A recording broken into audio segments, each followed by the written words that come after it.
दोस्तों, किसी ने सही कहा है, फकीरी का अपना अलग ही मज़ा है, न पाने की चिंता है न खोने का डर। और ये पंक्तियाँ बिहारियों के संबंध में एकदम सही बैठती है। बिहारी का नाम सुनते ही लोगों के मन में गलत धारणा आती है और लोग समझते हैं कि वो गरीब, लाचार और अनएजुकेटेड है, जबकि रियलिटी कुछ और ही है। नहीं, जब तक जो है नीतीश कुमार जी की सरकार नहीं थी तब तक तो बिहार एक जो बिहारी शब्द था वो लोग ये समझते थे कि ये बैकवर्ड लोग हैं बिहारी। बिहार की तरफ से मेरे मन में यही ख्याल आता है कि मैं उसे बिहार को बहुत गरीब प्रांत मानता हूँ अपनी दृष्टि से। नहीं, देखो बिहारी तो वैसे तो देखा जाए वैसे बदनाम है। बिहार तो पहले अशोक के टाइम में उससे पहले जो है एक एजुकेशन का गढ़ हुआ करता था। सबके ख्याल अलग अलग हैं। बिहारी भी इंसान है, हम भी इंसान हैं, और मेरे भी 2-4 दोस्त बिहारी हैं जिनसे मैं भोजपुरी सीख चुका हूँ।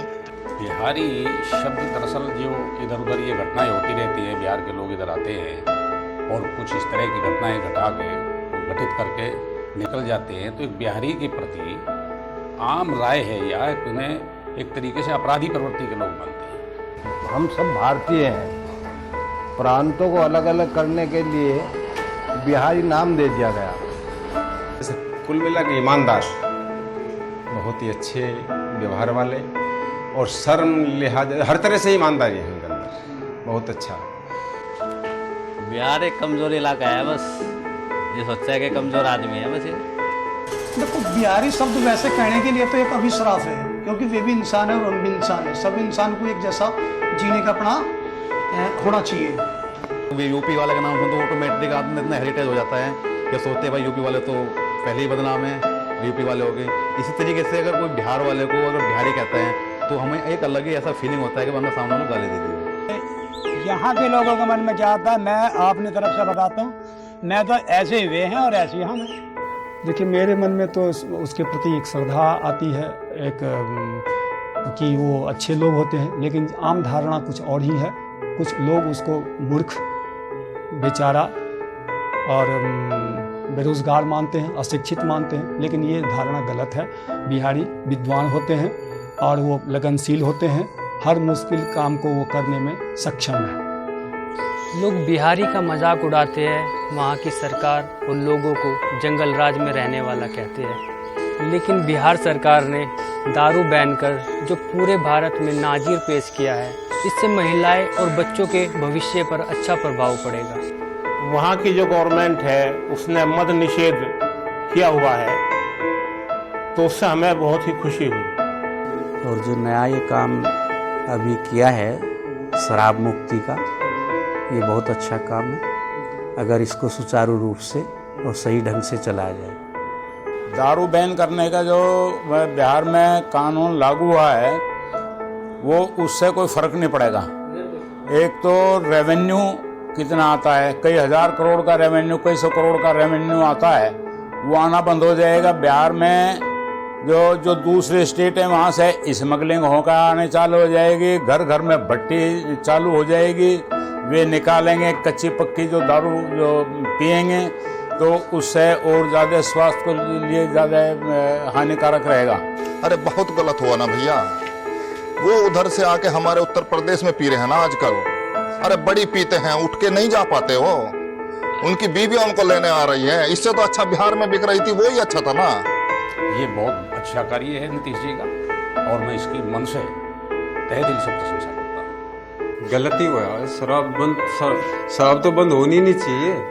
नहीं, हमें नुकसान है ना, हमको कम पड़ती है ना पीने के लिए, हम क्या करें भैया, वो हमारा कोटा वो पी जा रहे हैं। बहुत अच्छा, बहुत अच्छा, और हमारे देश को सुदृढ़ करने के लिए, समाज को सुदृढ़ करने के लिए तो बहुत ही अच्छा। और मैं चाहता हूँ कि यूपी में भी इसी तरह के अगर प्रावधान चल जाए और ये जितने भी व्यसन हैं सब के सब बंद हो जाएं, तो राम राज हो जाएगा। नहीं, शराब बंदी तो अच्छी बात है, ये व्यसन बुराई है, सब जगह इसकी बुराई चली रही। हाई लेवल के जो इंसान हैं वे तो मद को सूट कर लेते हैं, क्योंकि उनके पास पैसा भी है, लेकिन जो 2 रुपये कमा के शाम को लाता है अपने घर में और उसमें से जो है 1.5 रुपये अपनी मद में खर्च कर देता है, तो उसका परिवार भूखा मरता है। उनके लिए ये बहुत ही अच्छा कार्यक्रम उन्होंने किया कि उस पर मद पर पाबंदी लगा दी। फायदा तो ये नुकसान का ही चीज़ है सारी, दारू बियर तम्बाकू भी। वो बिल्कुल अच्छा हुआ, क्योंकि दारू क्या है कि दारू एक इंसान को बिल्कुल बेकार कर देती है। अगर दारू बंद होने से बिहार का अपलग थोड़ा सा क्या होता है, उसमें ग्रोथ होगी। अगर बंद होती है तो ग्रोथ हो जाएगी। दारू जो है ना हर जगह है। अच्छा, मैं तो ये कहूँगा कि आदमी दारू को जो है इतनी दूर रखे ताकि उसे जो है लाने में दिक्कत पैदा हो। बिहार में ये करके एक साहसिक कदम उठाया है नीतीश जी ने, और उससे बिहारियों के स्वर्णिम भविष्य की परिकल्पना की जा सकती है। भविष्य में उनके चतुर्दिक विकास होगा, क्योंकि वहाँ दारू के बिक्री दारू बंद होने से वहाँ के औरतों और बच्चों का भविष्य स्वर्णिम होगा। उनकी पढ़ाई में लगनशीलता जागेगी और विकास के पथ पर बिहार अग्रसर होगा। The people have accepted that money is not everything if they will not consume drugs, and they will search the another way to survive their life. So let's watch what people says. Uttar Pradesh में कानून लागू होना चाहिए, ये तो जो है कोई गलत नहीं है, लेकिन हमें ऐसी उम्मीद नहीं लगती अपनी तरफ से कि ऐसा कानून हो, क्योंकि बहुत से कानून इस मद से हटके भी कई कानून ऐसे बने कि वे कागजों में ही रह गए। अब मद से हटके थोड़ा जैसा अभी ये पॉलीथीन वगैरह है, इन पर पाबंदी लगा चुकी है गवर्नमेंट, लेकिन मार्केट में है अभी। तो हमें अपनी यूपी में ऐसी कोई उम्मीद नहीं लगती कि मद निषेध पर पाबंदी। उत्तर प्रदेश का भी बिल्कुल बिहार की तरह है। उत्तर प्रदेश में तो ज़्यादा रेवेन्यू आता है ना, और उत्तर प्रदेश में जो हरियाणा है, पंजाब है, दिल्ली लगा हुआ है, वहाँ से इसकी तस्करी बढ़ जाएगी। इसका कोई फर्क नहीं होगा, हालांकि नुकसान ही होगा। जो रेवेन्यू आता है, रेवेन्यू आना बंद हो जाएगा, और घर घर में इसकी उसी बिहार की तरह भट्टी यहाँ चालू हो जाएंगी। और यहाँ पे यूपी में बल्कि दारू जो है वो कच्ची दारू बनाने के लिए मटेरियल ज़्यादा है। गन्ना यहाँ ज़्यादा रहता है, तो इसका गन्ने का गुड़ वगैरह इससे जो बनती है, ये इतना तो मुझे इसके बारे में नहीं ज्ञान, पर यहाँ पे ज़्यादा घर घर भट्टी हो जाएगी, तो नुकसान ही है इसका। अरे भैया, नशा नहीं करेंगे तो जिएंगे कैसे? बताइएगा ना हमें, किसी चीज का तो नशा चाहिए ना। पीते हैं और जी रहे हैं, जैसे हम पीता हूँ हम भी जीता हूँ। अब बिहार वाले देखना ना, आप कितने परेशान हैं, वो इधर आके पी रहे हैं। आज जितना भी हमारा युवा है ये इस नशे की प्रवृत्ति में इस तरीके से लिप्त हो चुका। अब जितने भी अपराध हो रहे हैं ये सब नशे की प्रवृत्ति से हो रहे हैं। उत्तर प्रदेश क्या पूरे हिंदुस्तान में इस पर प्रतिबंध लगे तो अच्छी बात है।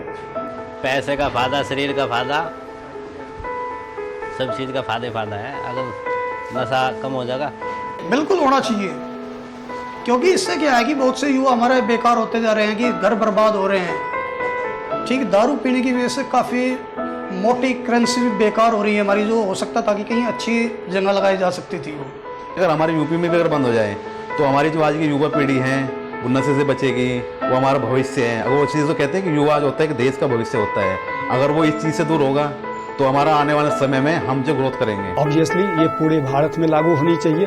दारू गलत चीज़ है और इस पर अविलंब बैन लगाई जाए। हो सकता है कि इससे एक दूरगामी प्रभाव पड़े न पड़े, लेकिन फाइनेंशियल प्रभाव जरूर पड़ेगा, इसके खजाने पर बुरा प्रभाव पड़ेगा। इसके बावजूद भी स्वास्थ्य के आंकड़ों पर देखा जाए तो इससे अच्छी प्रभाव पड़ेगी। अच्छा हुआ कि तुमने गुनाहगार कह दिया, मशहूर हो गया हूँ बदनामियों के साथ। हकीकत में हर समाज में अच्छे और बुरे लोग होते हैं, लेकिन कुछ ही लोग समाज को बुरा कहलाने का काम करते हैं। आइए जानते हैं लोग क्या कहते हैं। नहीं, इंसान तो अपने कर्म से अच्छा बुरा होता है, ऐसी बात नहीं है। बिहार में अच्छे भी होंगे, बहुत अच्छे भी होंगे, और बहुत खराब, ये तो सभी जगह रहते हैं। हमारे लिए तो बिहारी अच्छे हैं, क्योंकि जब हमारा 2 रुपये का काम 1 रुपये में हो रहा है तो हमें तो बिहारी बहुत अच्छा लगेगा। बिहारी बुरे नहीं होते हैं, अच्छे भी लोग हैं, और बुरे तो दूसरे स्टेट में भी हैं। ये बात नहीं भाई यूपी में सब बढ़िया हैं कि दिल्ली में सब बढ़िया हैं, तो बुरे तो हर स्टेट में हैं और हर स्टेट में बुरे भी हैं अच्छे भी हैं, तो ऐसा कुछ वो नहीं है बिहारियों के बारे में। ये गलत है ना, जब वो हमारे स्टेट में आए, हमारे इधर कोई भी आए वो भगवान स्वरूप हो जाता है, ऐसा क्यों गलती की जाए? नहीं, सभी तरह के लोग होते हैं, ऐसा तो नहीं होता। कोई भी प्रांत, कोई परिवार, कोई घर, हर जो है सारा का सारा दोष से लिप्त नहीं होता। हर तरह के लोग होते हैं, उसमें अच्छे भी होते हैं, कुछ बुरे भी होते हैं। देखो बिहारी लोग तो मेरे ख्याल से अच्छे लोग होते हैं, और बिहारियों के बिना हमारा काम भी नहीं चलेगा। अच्छे हैं वो भी अपने कार्य के लिए, मजदूरी है या कोई भी काम है, कहीं भी है, अधिकारी भी हैं, वो अपने काम के लिए कहीं भी जा सकें, तो उसका मतलब ये नहीं बिहारी हो गए, सब भारतीय हैं। बिहारी तो ये प्रांतों के हिसाब से उन्हें बिहारी कह दिया जाए, भाई ये मद्रास का है मद्रासी है, ये पंजाब का है पंजाबी है, लेकिन सब हिंदुस्तानी है। कार्य करने के लिए आदमी को कहीं भी जाना पड़ सकता है। तो कुल मिला के तो सभी तरह के इंसान, यूपी में भी, बिहार में भी, महाराष्ट्र में, सब तरह हैं, लेकिन कुल मिला के ठीक है, ईमानदारी से काम करते हैं। और क्योंकि हमारे यहाँ भी कई बार रहे हैं, तो हमने तो उनके अंदर ईमानदारी देखी, और कर्मठ, धूप नहीं लगती, सर्दी नहीं लगती, हर वक्त काम में लगे रहते हैं। सब अच्छे ही हैं, वो बिहारी के कमजोरी लगा है ना, इस वजह से सब सोचा है मजदूरी करवा लो, इनसे ये करवा लो, बाकी आदमी ठीक है वे। नहीं देखो, इंसान तो इंसान होता है, कोई अच्छा होता है कोई बुरा होता है, पांचों उंगली एक साथ नहीं हो सकती, एक बराबर नहीं हो सकती। ये हमारी थिंकिंग है, क्योंकि जैसा हम सोचते हैं बिल्कुल प्रकृति का एक नियम है, जैसा हम सोचेंगे वह प्रकृति उस चीज़ को वापस कर देगी, क्योंकि कभी इंसान कोई बुरा नहीं होता, हमारे हालात बुरे होते हैं। इंसान तो सभी अच्छे होते हैं, इंसान तो इंसान है, वो सिर्फ आदमी के देखने का नजरिया होता है। देखिए, हर समाज में अच्छे और बुरे होते हैं, बिहारी में भी अच्छे हैं और बुरे हैं, और लोगों की अवधारणा है कि बिहारी बुरे हैं, लेकिन मेरी ये धारणा है कि बिहारी अच्छे होते हैं, वो लगनशील होते हैं, मेहनती होते हैं और विद्वान होते हैं। अगर ऐसा नहीं होता तो डॉक्टर राजेंद्र प्रसाद आज बिहार के भारत के प्रथम राष्ट्रपति न बनते, और अशोक सम्राट न होता, चंद्रगुप्त न होता, और चाणक्य नहीं होता।